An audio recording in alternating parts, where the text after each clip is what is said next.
ചെങ്കുത്തായ മലനിരകളാണ് മാണിക്യധാര വെള്ളച്ചാട്ടത്തിന് സമീപം. ഒന്ന് അടിതെറ്റിയാൽ ശ്രദ്ധ പോയാൽ പതിക്കുന്നത് 1000-ലേറെ അടി താഴ്ചയിലേക്കായിരിക്കും.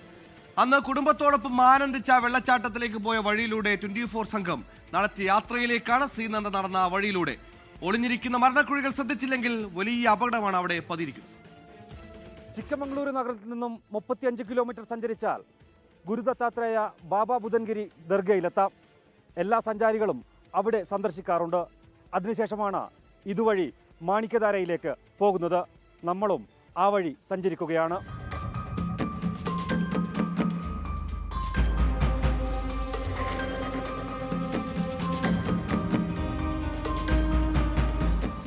ഇതാണ് മാണിക്യധാരയിലെ പാർക്കിംഗ് ഏരിയ.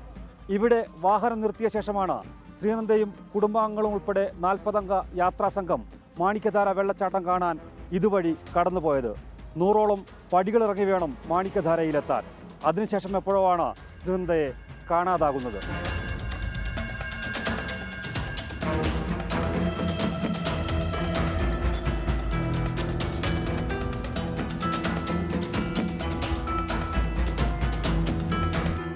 ഞാനിപ്പോൾ നിൽക്കുന്നത് മാണിക്യധാര വെള്ളച്ചാട്ടത്തിന് സമീപത്തെ വ്യൂ പോയിന്റിലാണ്. എനിക്ക് പിറകിൽ കാണുന്നതാണ് നേരത്തെ ശ്രീനന്ദയുടെ കുടുംബം പറഞ്ഞിരുന്ന പാർക്കിംഗ് ഗ്രൗണ്ട്.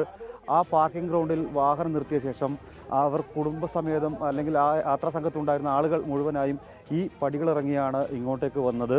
ഇപ്പോൾ എനിക്ക് തൊട്ട് സമീപത്ത് കാണുന്ന ഈ സ്ഥലമാണ്. ഇതാണ് ഇവിടുത്തെ പ്രധാന വ്യൂ പോയിന്റ് എന്ന് പറയുന്നത്. ഈ വ്യൂ പോയിന്റിൽ അവർ എത്തിയിട്ടുണ്ട്.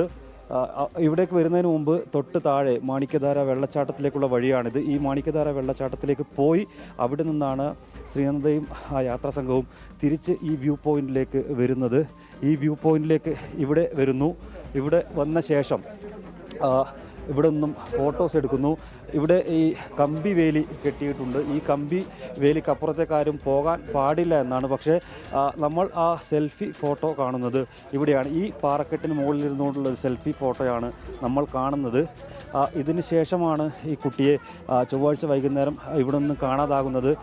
ഈ പാറക്കെട്ടിൽ നിന്നും സെൽഫി എടുത്ത ശേഷമാണ് എന്നാണ് പറയുന്നത്. പക്ഷേ നമുക്ക് ഈ ദൃശ്യങ്ങളിൽ കാണാം, ചെങ്കുത്തായ ഒരു ടെറൈനാണ് ഇവിടെ ഉള്ളത്.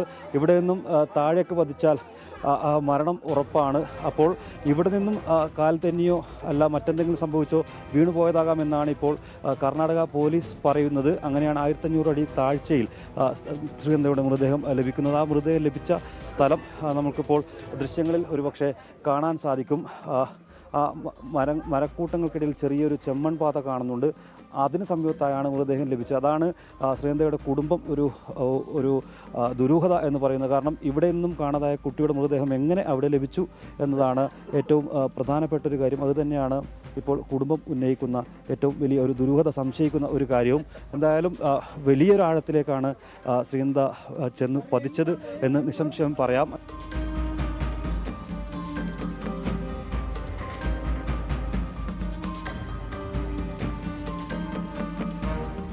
ബാബ ബുധൻഗിരിയുടെ മുകൾ ഭാഗം മുഴുവൻ ചെങ്കുത്തായ മലകൾ നിറഞ്ഞതാണ്. വളരെ അപകടം പിടിച്ച പ്രദേശമാണ് ഇതെന്ന് വ്യക്തമാക്കുന്നതാണ് ഇവിടുത്തെ ടെറൈൻ്റെ ദൃശ്യങ്ങൾ. എന്നാൽ ഇതൊന്നും പരിഗണിക്കാതെയാണ് ആളുകൾ പലരും ഈ മലയുടെ കീഴ്ഭാഗത്തോട്ട് ഇറങ്ങിപ്പോകുന്നതും. വളരെ അപകടം പിടിച്ച മേഖലയാണെന്ന് പ്രദേശവാസികൾ പറഞ്ഞാൽ പോലും ആരും അത് മുഖവിലക്കെടുക്കുന്നില്ലെന്നാണ് ഇവിടെ എത്തുമ്പോൾ നമുക്ക് മനസ്സിലാകുന്നത്.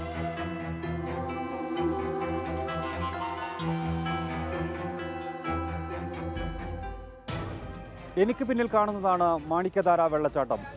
ബാബ ബുധൻഗിരി എത്തുന്ന സഞ്ചാരികളെല്ലാവരും കിലോമീറ്ററുകൾ മുകളിലേക്ക് കയറിയെത്തുന്നത് ഈ വെള്ളച്ചാട്ടത്തിലേക്കാണ്.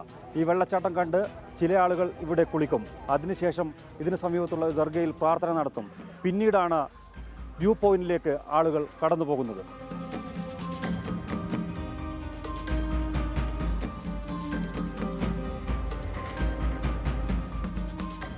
ഇതാണ് മാണിക്യധാരയിലെ വ്യൂ പോയിന്റ്. അതിന് പുറത്തുള്ള പാറക്കല്ലിരുന്നാണ് ശ്രീനന്ദ അവസാനമായി ഒരു ചിത്രം പകർത്തിയത്. അതിനുശേഷം ശ്രീനന്ദയ്ക്ക് എന്ത് സംഭവിച്ചു? ക്യാമറമാൻ വിനോദ് മേലിലേക്കൊപ്പം പ്രദീപ് നാരായണൻ, 24.